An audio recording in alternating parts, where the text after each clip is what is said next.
ఈరోజు కథ అపూర్వ ముత్యం. మాలవ దేశాన్ని ఏలే భూపసింహుడికి ఒకే ఒక కుమార్తె. ఆమె పేరు సురూప. సురూప అందాల భరిణి. ఆమెను పెళ్లి చేసుకోవాలని ఎంతోమంది రాజకుమారులు ఉవ్విళ్ళూరుతూ ఉండేవారు. కానీ అపురూప సౌందర్య రాశి అయిన తన కుమార్తెను అందచందాలతో పాటు శౌర్య సాహసాలు కూడా కలిగిన రాజకుమారుడికే ఇవ్వాలని భూపసింహుడు నిశ్చయించుకున్నాడు. ఈ పని నెరవేరటానికని రాజు ఒక ఆలోచన చేశాడు. అదేమిటంటే, భూపసింహుడి వద్ద ఒక అపూర్వమైన ముత్యం ఉంది. అది దాదాపు బాతుగుడ్డంత ఉంటుంది. ఆ ముత్యాన్ని పోలిన మరొక ముత్యాన్ని ఎవరైతే తీసుకురాగలరో వాళ్ళకి తన కుమార్తెని ఇచ్చి పెళ్లి చేయాలని నిశ్చయించుకున్నాడు. అదే ప్రకారం ఆయన ఆ చుట్టుపక్కల రాజ్యాలలో ప్రకటన చేయించాడు. ఎంతోమంది రాజకుమారులు మేం తెస్తామంటూ బయలుదేరి వెళ్లారే కానీ వెళ్ళిన వాళ్ళలో ఒక్కరూ తిరిగి రాలేదు. చివరికి నర్మదుడనే రాజకుమారుడు ఆ సాహస కార్యానికి పూనుకుని ముందుకు వచ్చాడు. నర్మదుడు బయలుదేరి 10 క్రోసులు సాగి ప్రయాణాయాసం చేత ఒక చెట్టు కింద చతికిలపడ్డాడు. అలా ఒక్కసారి పైకి చూసేసరికి చెట్టు మీద 2 నీలకంఠ పక్షులు కనపడ్డాయి.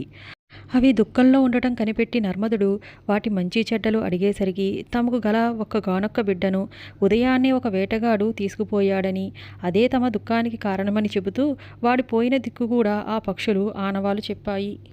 వెంటనే నర్మదుడు పక్షులు చెప్పిన ఆ దిక్కుగా పోయి ఎలానో వేటగాని జాడ కనుక్కున్నాడు. బాబూ నాయనా, పత్యానికి కావలసి వచ్చింది. ఒక్క నీలకంఠ పక్షిని ఇచ్చి పుణ్యం కట్టుకోమంటూ బ్రతిమలాడేటప్పటికీ వేటగాడికి మనసు కరిగి పొద్దుట పట్టిన నీలకంఠ పక్షిని తెచ్చి ఇచ్చాడు. నర్మదుడు అతనికి 2 వరహాలు బహుమతి చేసి పక్షి దంపతుల ముద్దు బిడ్డను తెచ్చి వాళ్ళకి అప్పగించేసరికి వాటి ఆనందానికి అవధి లేకుండా పోయింది. ఆ పక్షులు అప్పుడు, ఓయి నర్మదా, నీవు చేసిన మేలు ఈ జన్మలో మరువలేము. మా వల్ల నీకు కావలసిన పని చెప్పు. ఈ విధంగా కొంచెమైనా నీ రుణం తీర్చుకోవటానికి ప్రయత్నిస్తాము అని అతనిని వేడుకున్నాయి. అందుకు నర్మదుడు తాను బయలుదేరిన పని గురించి వివరాలు చెప్పగా, నర్మదా, నీకు కావలసిన ముత్యం యొక్క పుట్టుపూర్వోత్తరాలు మాకు తెలుసు. త్యాగమూర్తివైన నీకు ఈ రహస్యం చెప్పటం వల్ల ప్రపంచానికి ఉపయోగకరమవుతుంది. మేము తరిస్తాము అనగానే నర్మదుడు శ్రద్ధగా కూర్చుని వాటి మాటలు వింటూ ఉన్నాడు. ఓయి నర్మదా, పూర్వకాలమందు మానస సరోవరంలో విహరించే ఒక హంస సరస్సు గట్టున గుడ్లు పెడుతూ ఉండేది. అవి ఎండలో ఎండి ఈ ముత్యాలుగా తయారయ్యేవి. ఆ గుడ్లలో ఒకటి జరాసంధుని దగ్గర ఉండేది. కాలక్రమేణా అతని ఖజానా భూపసింహుడికి చిక్కింది. అందులో దొరికిన ఆ ముత్యమే ఇప్పుడు అతని వద్ద ఉంది. ఈ ముత్యానికి జత కిన్నెర రాజైన కుబేరుని వద్ద ఉండేది. దానిని కుబేరుడు సామంతుడైన విరూపాక్షునికి ఇచ్చాడు. విరూపాక్షుడు ఇప్పుడు సింహళ ద్వీపాన్ని పాలిస్తూ ఉన్నాడు. ఈ ముత్యం పుట్టుపూర్వత్రాలు ఎవరైతే చెప్పగలరో వాడికి అర్ధరాజ్యంతో సహా ఆ ముత్యాన్ని తన కుమార్తెను ఇస్తానని ప్రతిజ్ఞ చేశాడు. మొత్తం ప్రపంచంలో ఇలాంటి ముత్యాలు ఆ 2 ఉన్నాయి. తరువాత పరమశివుని ఆజ్ఞ వల్ల ఆ హంసలు గుడ్లు పెట్టడం మానివేశాయి. అందుచేత భూపసింహుని వద్దనున్న ముత్యానికి జతపడే ముత్యం సింహళ ద్వీపంలో తప్ప మరెక్కడా దొరకదు అని నీలకంఠ పక్షులు చెప్పాయి. నర్మదుడు ఆ నీలకంఠ పక్షులకు కృతజ్ఞత తెలిపి తిన్నగా సింహళ ద్వీపానికి బయలుదేరాడు. కొంత దూరం వెళ్ళిన తర్వాత అతను ఆకలి దప్పులకు ఓర్వలేకపోయాడు. కొంచెం దూరంలో మండుటెండలో తెల్లగా ఏదో తలతలా మెరుస్తూ కనిపించేసరికి అది నీరు అయి ఉంటుందనుకుని ఎలానో ఆ స్థలం చేరుకున్నాడు. తీరా చూడగా అది ఒక మహాసర్పం. ఇంత సుందరమైన సర్పాన్ని చంపటానికి చేతులు రాక నర్మదుడు ఆలోచనతో అలాగే నిల్చుండి ఉండగా చుట్టలు చుట్టుకుని ఉన్న ఆ మహాసర్పం అతన్ని మానవ భాషలో పలకరించి కుశల ప్రశ్నలు అడిగి, నీకు నీళ్లు చూపిస్తాను, నాతో రమ్మంటూ ఒక చీకటి గుహకు తీసుకుపోయింది. ఆ గుహ దాటగానే చక్కటి తోట, పెద్ద భవనం కనిపించాయి.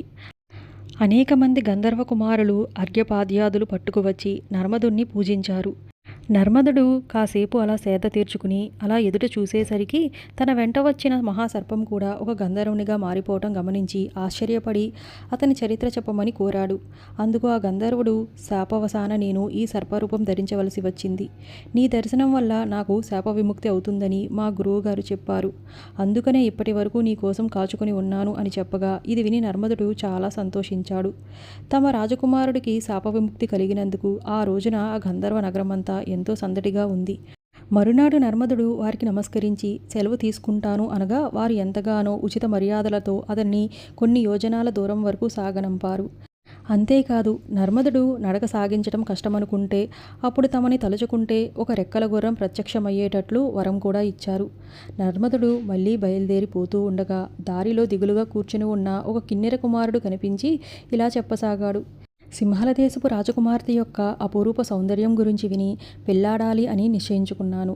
కానీ ఆ రాజు తన ఖజానాలో నుంచి బాతుగుడ్డంత ముత్యం తెప్పించి దీని పుట్టుపూర్వత్రాలు చెప్పగలిగే వాడికే నా కుమార్తెని ఇస్తా అన్నాడు.